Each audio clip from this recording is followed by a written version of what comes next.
Мы сейчас находимся возле ростовского цирка. Мы сейчас можем тут такое представление устроить, да, что там тигры сожрут дрессировщиков. Да. В Краснодаре, почему спрашивали, на МТ нельзя было, почему мы не включали. Подошли люди, говорят, там из клеток животные выпрыгивают от басухи, на всех нападают. Вот поэтому не валили.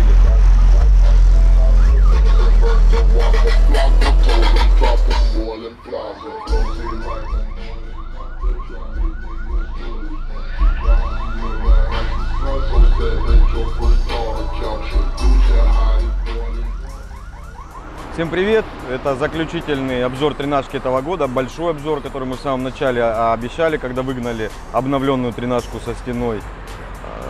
Мы в таком живописном месте его решили провести. Это въезд в Ростов-на-Дону. Может быть, будет немножко шумно, здесь дорога рядом. Но я надеюсь, меня будет слышно, и вы получите много интересной информации, может быть, даже полезной.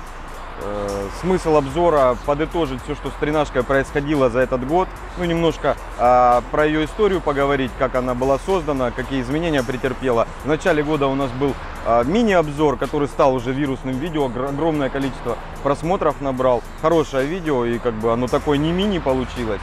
Но мы много вопросов не затронули, про которые я сегодня вам расскажу.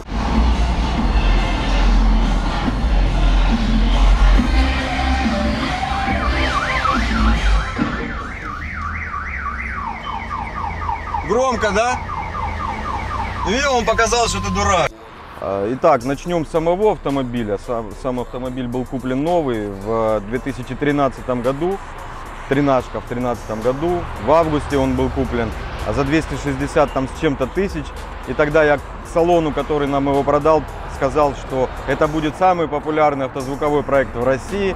Предложил им скидку сделать взамен на то, чтобы прорекламировать их автосалон. Ну, они отказались, поэтому их автосалон мы рекламировать не будем. Да ладно, это автосалон Авторевью, в принципе, обычный продавец Лады. Вот, ну, ничего примечательного. Хорошо, быстро продали, машина в отличном состоянии. Ну, насколько может быть русская машина, с новья была. Вот, была докуплена сигнализация, коврик и так далее. Все вместе там с оформлением вышло там по 270-280 тысяч. Автомобиль сразу же был завиброизолирован, в него был установлен ящик. Первый результат был, Тёма, ты помнишь, какой был первый результат? 148, по-моему. Это что за трек? Цой? Что, Цой валят, что ли? Не знаю.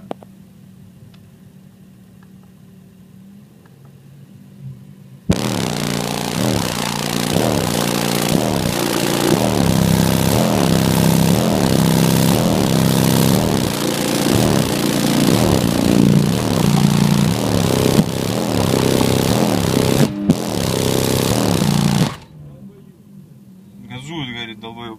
Чё? Ну чё, двигатель, куда так газовать? Вы чё, пизданулись там, блядь, 1005 оборотов, ёбаный. Так же хуйню записал на видео. Тебя затроллят нахуй. Короче, там высоко где-то лезли пики, сразу же перепилили. И наоборот, получилось очень низко. Но вот дебют ее, есть видео даже, дебют тренажки, когда ее выгнали на гребной.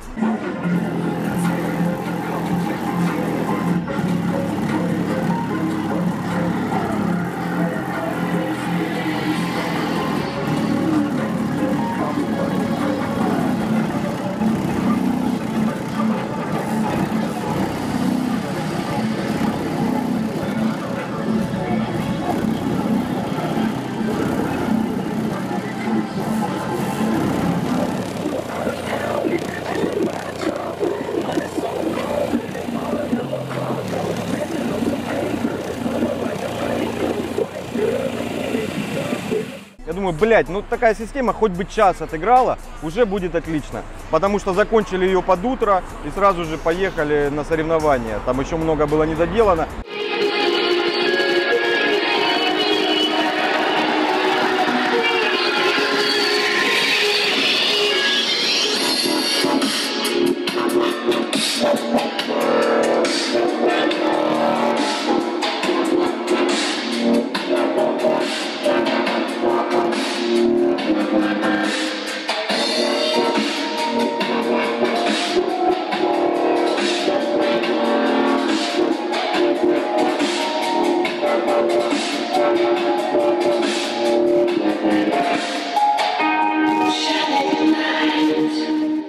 машина отыграла весь день, я тогда, ну, честно удивился, потому что сколько бы не было там разговоров, что много таких машин играет, тогда вот в тот день на площадке не было машин, которые вот валили с утра и до вечера. Ну, то есть мы валили, думаем, спалим, ну, сделаем, не проблема, есть опыт, есть возможности.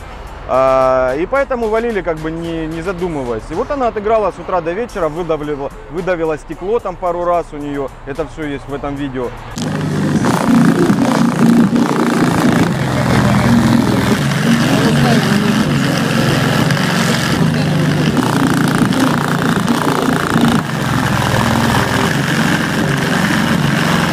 Я тогда удивился.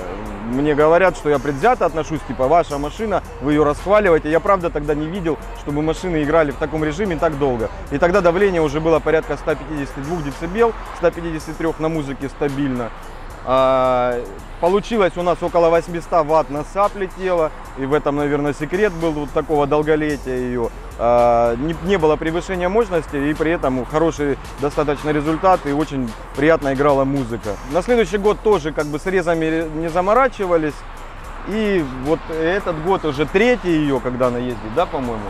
Это уже третий, да, в 2014 был второй сезон.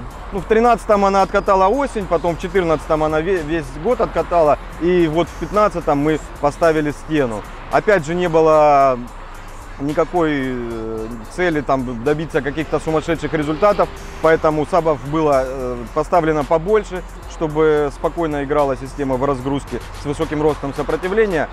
Усилки отдавали не так много мощности, не так сильно грелись, соответственно, САБы тоже не грелись. Порт для красоты было сделано, было решение принято сделать посередине. Это не очень хорошо в плане давления на датчик, да, но достаточно правильно с точки зрения эстетики и хорошо музыку слушать.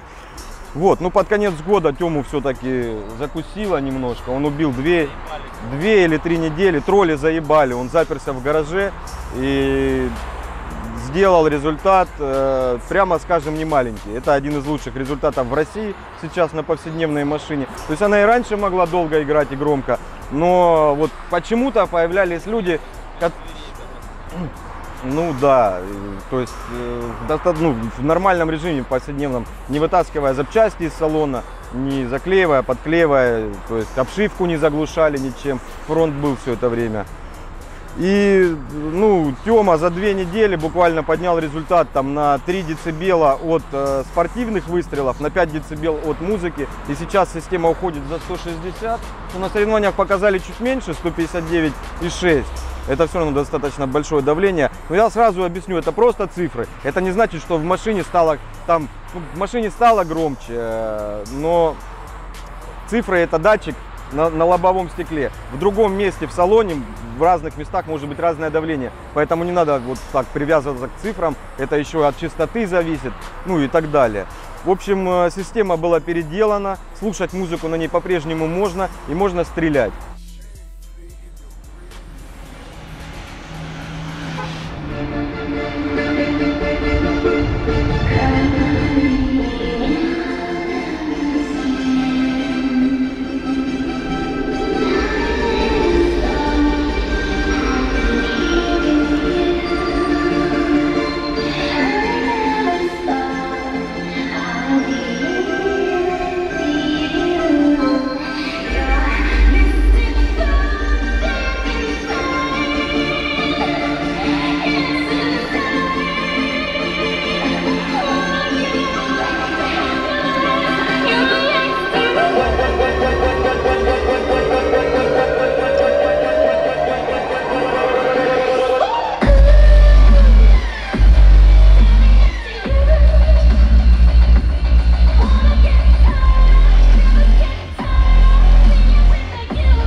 Как Тёма сейчас стреляет? Он для выстрела перекоммутирует усилители в низкоом. Каждый усилитель работает в 0,25 Ом. Это жесть. И надо отдать должное усилкам, что они выдерживают это. Ну и, соответственно, сабы не так стабильно себя ведут. Слушать музыку в боевом режиме можно, но недолго. По-прежнему можно слушать музыку долго в обычном режиме, в усилителях подключенных по... Сколько они там? Каждый по Ому работает. Каждый в 1 Ом, когда работает усил, по-прежнему можно слушать вечно, несмотря даже на то, что 3-дюймовые сабы поставили. За счет этого тоже результат поднялся кратно. 3-дюймовые сабы у нас легче, у них выше резонансная, то есть результат с них больше, но они менее, как сказать, меньше предназначены для долгих перегрузок. Быстрее уходят в нагрев, быстрее лак стекает. И хоть мы слышали уже, вот с 4 мы не слышали ни разу запах. С этих запах пару раз был, но это такой не горячий лак, просто когда прогревается лак, вот этот не сильно криминальный еще запах с них есть. Однако вот сейчас стоит 3 дюйма и можно слушать. В Ростове кто был, слышал.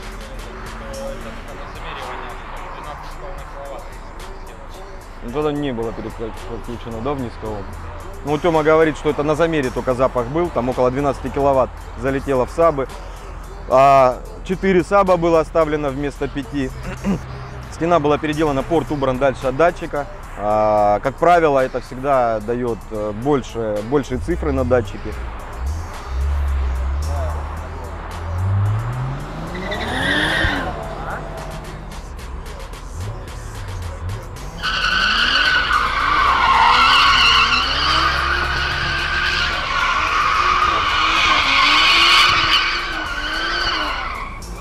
Вернемся к самому автомобилю. Многим интересно, что за все это время произошло. Пробег у нее уже 57 тысяч.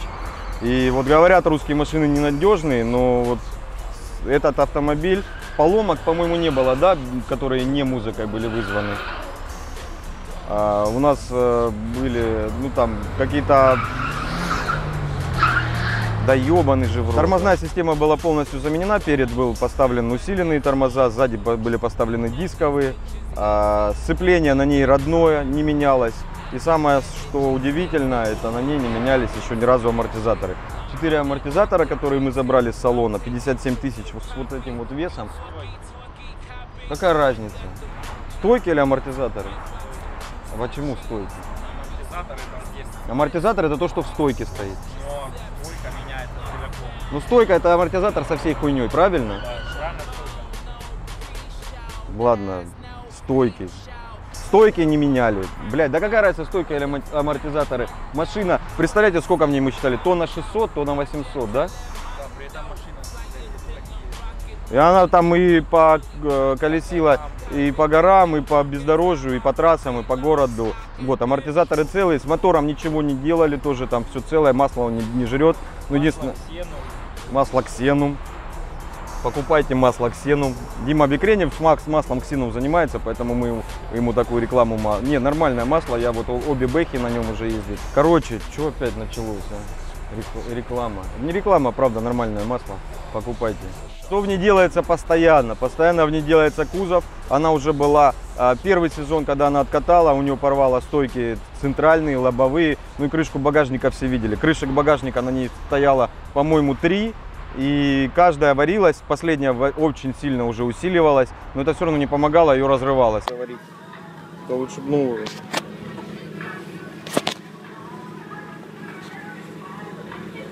заводской зазор. Вот так мы чиним тренажку. Держи.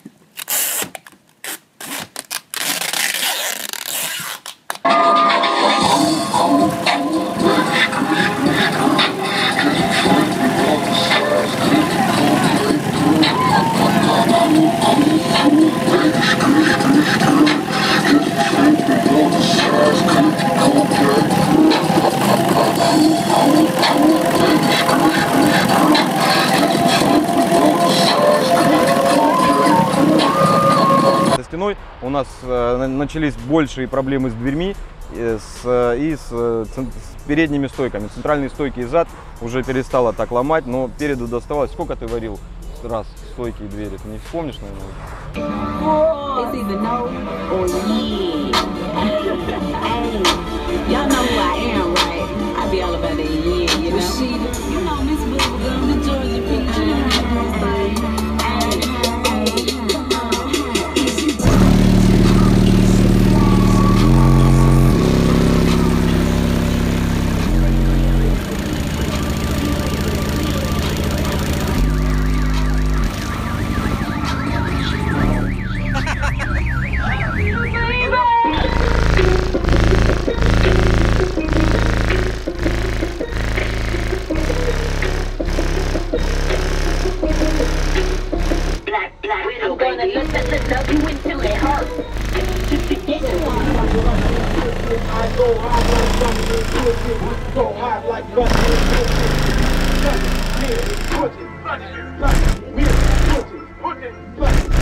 Двери раз 10 варились, стойки варились 2 раза, Тёма говорит. Уже даже не красим, вот там сварочный шов и все, потому что сейчас покрасишь, опять порвет.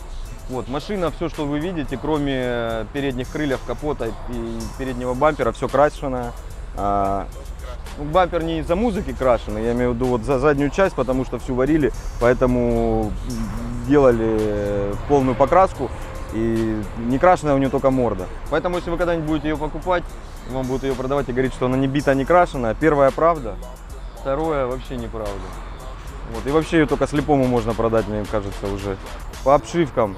Обшивки мы собирались в начале сезона переделать, но что-то не дошли руки, не было времени. Вот, в принципе, эти двери достаточно неплохо отыгрывают. Есть лучше, есть громче, есть качественнее. Ну, такая золотая середина, хорошая компоновка, играет громко и на улицу слышно, и самому послушать очень даже в кайф. Такой фронт.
По пищалкам часто вопрос возникает, там было пару спаленных, Тёма как-то перестарался, было дело, и надо было куда-то ехать срочно, у нас были Dynamic State, поставили Dynamic State послушать, вот они у нас до сих пор задержались, неплохо играют пищалки, подходят в те же места, что 25 Neo, вот пока они у нас стоят, но скоро, наверное, будем переобуваться, потому что как-то не камильфо у нас все. Такой монобренд получился на Альфарде, и вот пищалки как-то из этой концепции выбиваются. Поэтому, наверное, будем при переделке обшивки, если будем переделывать ее, будем менять пищалки обратно. Руль был заменен, руль порвало от баса. Вот как это не звучит жутко, но вы видели, как руль. Хотя я думаю, до сих пор Тёма где-то перетормозился. И... Сломала сварку, там точно сварка, и остался уже висеть. Что это, Тёма? Руль поломала. Короче, руль на резине долго висел, Тёма так и ездил, забил. Ну сейчас уже руль заменили. On 1-2, I'ma smoke my reefer. Cool through the city in my new two-seater. Stay low key, get dough, my people. Maybe try to find me a floor a little cheaper. On 1-2, I'ma ride around town. Work out a little bit, drop a few pounds, count a few checks. fill a little mouth, shoot a little dice, blow a little loud, sell a little powder, make a few thou, turn them into millions, stand tall as y'all, need more air than. Для последних соревнований, на которых тренажка поставила свой собственный рекорд 159,6 дБ, было чуть-чуть добавлено питание и чуть-чуть заменена конфигурация питания. У нас стояли за передними сиденьями аккумуляторы по правилам DB Drag. Чтобы попасть в этот класс, в котором тренажка участвовала, нужно, чтобы оборудование не выходило за центральные стойки, поэтому аккумуляторы были вынесены за камеру. То есть у нас там еще остался тайник для перевозки чего-нибудь, как выяснилось, аккумуляторов. Вот, теперь там стоит 3 хавкера 300, был один добавлен, и суммарно было 6 300, 1 400, теперь 7. Вот, на последнем замере был на один аккумулятор больше, чем обычно. И по-прежнему там стоит генератор уже вечный, DC Power 370 ампер. Первый, который у нас был 300, мы продали, и с ним тоже проблем не было. Я надеюсь, сейчас у хозяина тоже с ним нет проблем. Вот и этот откатал уже сколько получается? Больше года?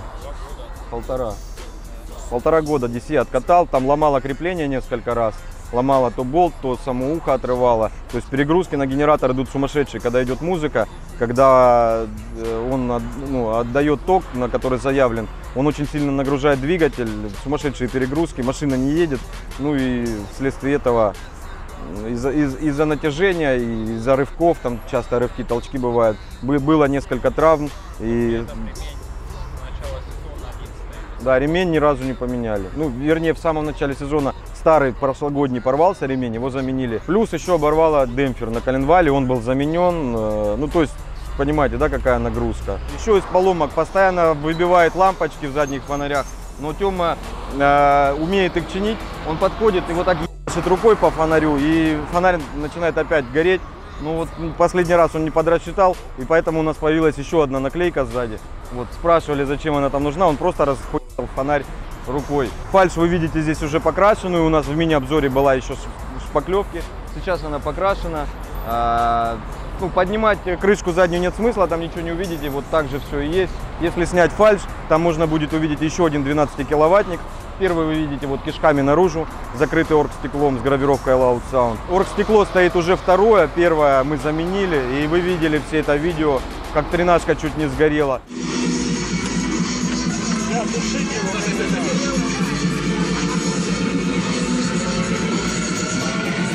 Загорелось там на самом деле оргстекло, оно дымилось. Очень сильно нагрелся транзистор. Была какая-то локальная поломка, не сильная, но вот чуть не превратилась в пожар. Если бы это был нижний усилитель, мы вначале подумали, это был бы пи***ц. Но мастер сказал, ничего бы не было, потому что горело именно, ну, дым шел именно из-за того, что оргстекло горело. Если бы усилитель стоял внизу, ничего бы там не случилось с металлической крышкой. По-прежнему на фронт у нас стоят ОГО 2500 D-класса усилители, каждый на 10 штук F13 Loud Sound. И сверху под фальшью стоит 150.4, тоже D-класс, цифровик на пищалке. По кузову все заметили, что очень много вмятин. Давайте с крышки начнем. Крышку помял Тёма, когда на финале закрывал заднюю дверь. В том видео про DB Drag вы, наверное, видели, у парней неприятность случилась. Перед замером сломался замок. Opel это был Astra, да, по-моему. Очень неприятная неприятность. Прям в финале. Нельзя закрыть дверь, по правилам вы не допускаетесь к замеру. Они не смогли закрыть дверь, и Тёма это видел. И так ебашил крышкой, что ее аж помял. Вот покажи вмятину. Вот. Дурное дело не хитрое. Теперь покажи. Дверь здесь помята, это от баса, не говорите, что держали, держим мы вот так, на замере я покажу, вот отойди, на замере мы как держим, у нас вот эта вот часть очень сильно входит, держим дверь вот так вот коленом и рукой максимальную площадь прижимаем вот эту рамку, потому что видите, как она, ну покажи поближе. Вот она открытая дверь. Да, ход большой, поэтому здесь надо зажимать хорошенько, даже не столько для давления, сколько чтобы ее не порвало. Здесь сварка. И эта сварка идет по кругу, то есть стойка порванная практически насквозь, практически по кругу. Крыша у нас по-прежнему вот порванная. Там тут порванная, а там заваренная. Да. Еще. Здесь порвало, подварили. Да. Да не видно. На капоте вмятины, это у нас Виталик залазили, да, много уже людей, не только Виталик. Но Виталик один из первых, кто сбил целку капота. Тут по нему ходил. Ну тут плохо видно, но есть вмятины. А эта дверь, по-моему, целая, да? Эту не помяло, не знаю почему, но вот так. На ту, видимо, давление идет больше. Здесь у нас также заварено. Это вот все травмы, которые случились за год. Заварено и усилено. Ну и, соответственно, перед дверей, перед рамок тоже рвет. Здесь везде сварка. Магнитола по-прежнему Alpine 55, разные меняли, Пионер ставили 80. Звук самый чистый вот с этой. И 99 даже, да, стоял. 99 фонил. У нас здесь стоит 55 Альп. Его можно включить. Вольтаж Тёма теперь только в одном месте смотрит, не знаю почему. 13.1 это простое. Электростанция. А где у тебя еще сзади? У меня к моноблоку подключен до 2 метров.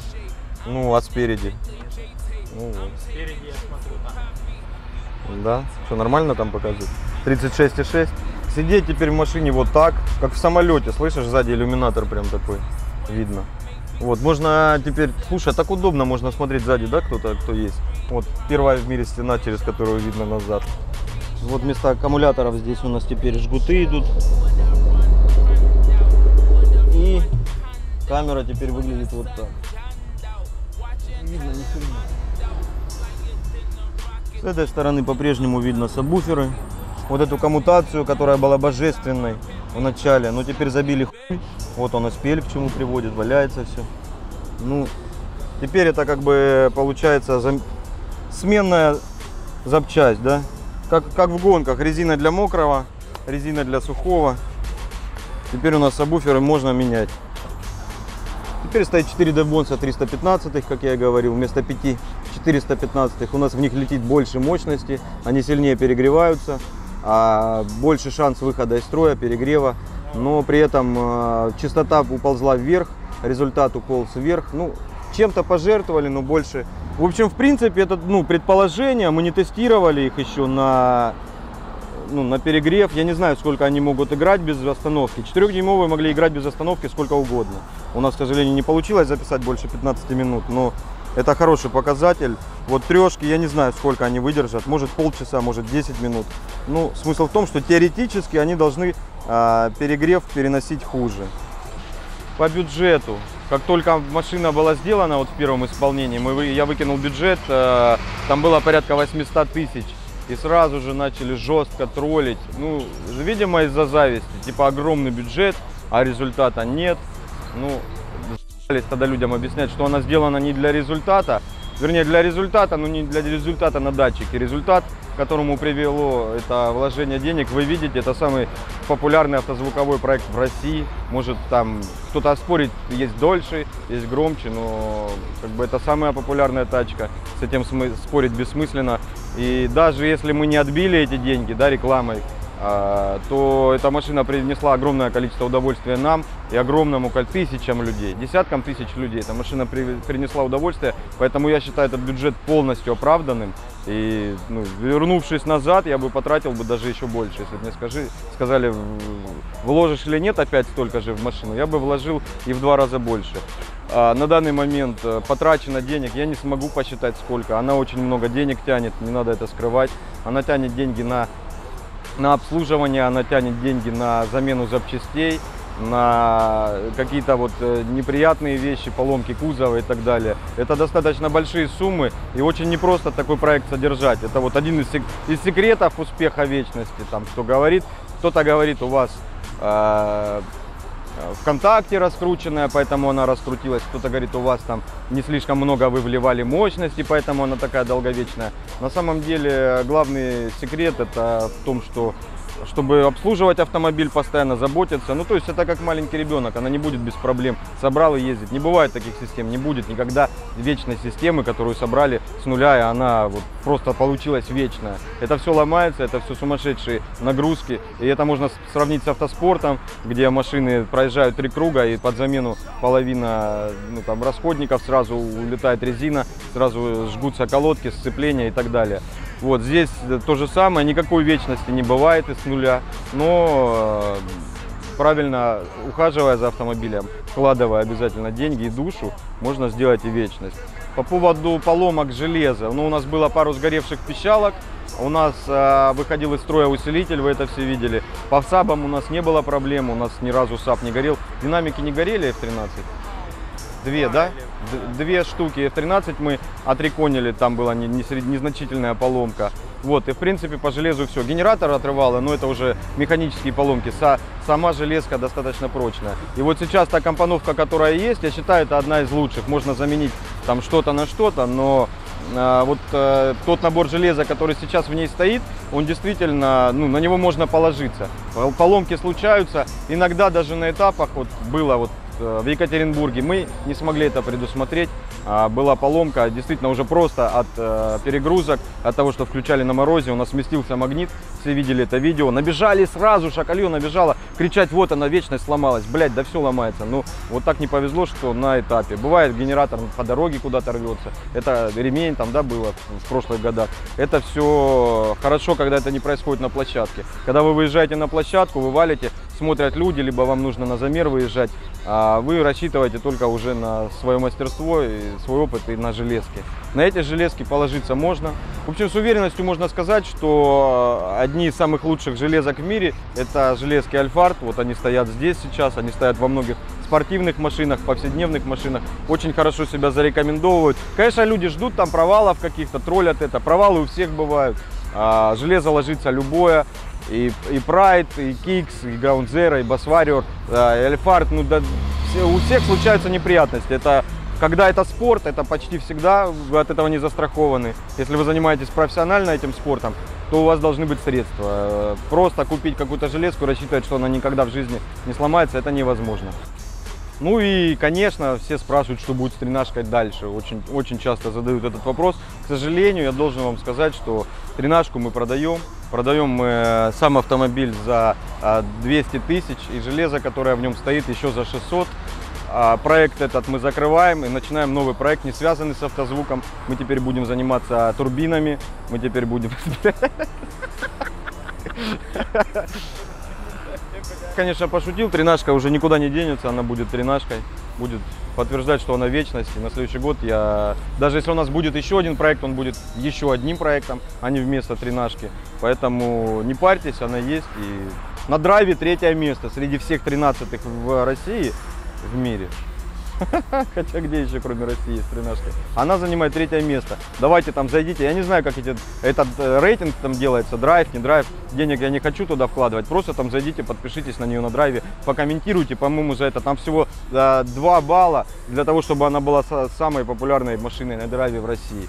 Вот, драйв еще прорекламировали. Уже темнеет, мы, наверное, будем закругляться. Если какие-то вопросы я не осветил, вы пишите их в комментариях.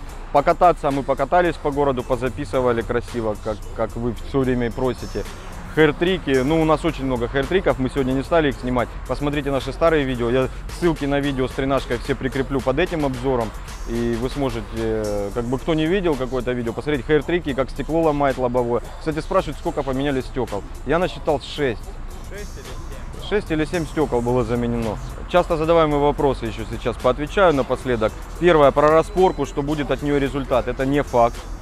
Она может дать, может забрать. То, что она заберет комфорт, это по-любому. То есть с этим придется смириться. Я сидел в машинах с распорками, ездить так, ну, мягко говоря, неудобно. Здесь она и для повседневного подходит нормально. Нормальный угол спинок сидений. Ну, то есть на управлении, ну, только что у тебя нет подлокотника какого-то, единственное неудобство. Все остальное в салоне, как в обычном повседневном автомобиле. Как она едет? Едет она 150, 140, вот это можно на ней ездить. 160, Тёма говорит, разгонял его последний раз. Я на ней ездил 170, да, мы, по-моему, тогда разгоняли. Ну, тогда гроб был, не стена, я не знаю, может, сейчас веса побольше. Ускоряется она хреново, вы это видели, мы с Жориком погонялись ради интереса. Если кто не видел, посмотрите наше видео за кадром, где мы с Ревазовым гоняемся. Все остальное, в принципе, нормальная эксплуатация. Автомобиль реально удивил за столько лет. Вот такой эксплуатации жесткой, таскает 1,5 тонны с лишним за собой, и все практически целое, что за это отвечает. Да, там сцепление, подвеска, ничего не наебалось. Поэтому, как бы, тачка хорошая. А по поводу, сколько было сраний, по поводу установки, инсталляции, хорошая она, качественная, громкая.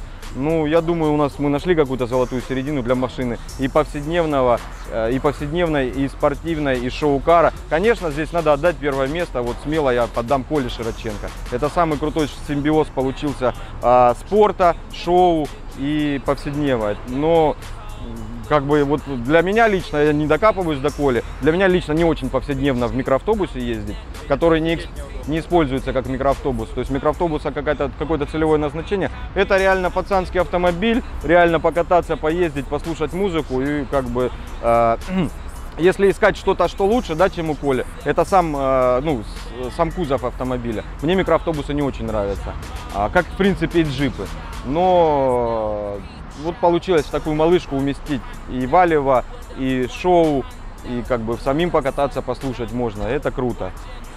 Поэтому еще раз, если что-то не рассказал, пишите в комментариях, и я, и Тёма, и Тигран постараемся ответить. Что еще сказать? Все, да? Так я вроде поснимал там, ладно, все. Короче, всем пока. Я хуй, вот что еще говорить.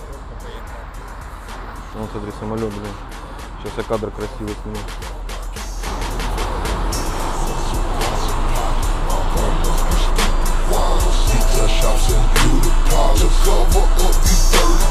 Вообще, ты видел?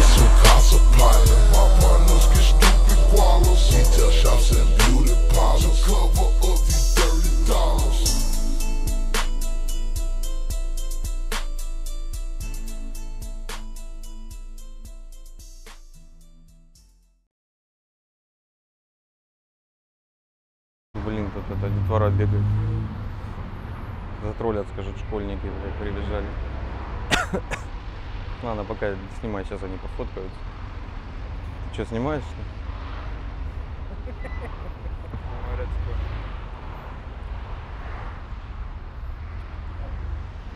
Да? Бля, как они заебали, а? Посмотри, что. Сейчас здесь пробка будет, я чувствую. Прикинь, все глазеют на нас. Хоть какое-то развлечение в пробке, да? Ну вот еще одна. Смотри, они все здесь поехали. Движение стоп-хам! Давай перекроем, скажем, стоп-хам, пиар будет. В Ростове нет стоп-хама. Ты в курсе? Я создателю стоп-хама писал, говорю, как вступить? Он говорит, в Ростове нету. Я говорю, что, ебало дали, что ли? Стоп-хам, уроды. Ну а что про них хочу сказать? Проект этот мы закрываем и начинаем новый проект, не связанный с автозвуком. Мы теперь будем заниматься турбинами. Мы теперь будем... Быстрая, еще кроме того, что громкая, но оказалось, что она не самая быстрая, и теперь мы будем делать самый быстрый проект, это бульон уже какой-то вообще. Нет, турбинами хуйня, давай что-нибудь еще. Да ладно, я вас наебал, какими турбинами. Мы будем заниматься покраской автомобилей пластидипом. Теперь мы будем записывать видео летсплей. Я буду ебашить в Майнкрафт, записывать это на видео, и у нас будет 5 миллионов подписчиков, потому что в Майнкрафт играет очень много школьников.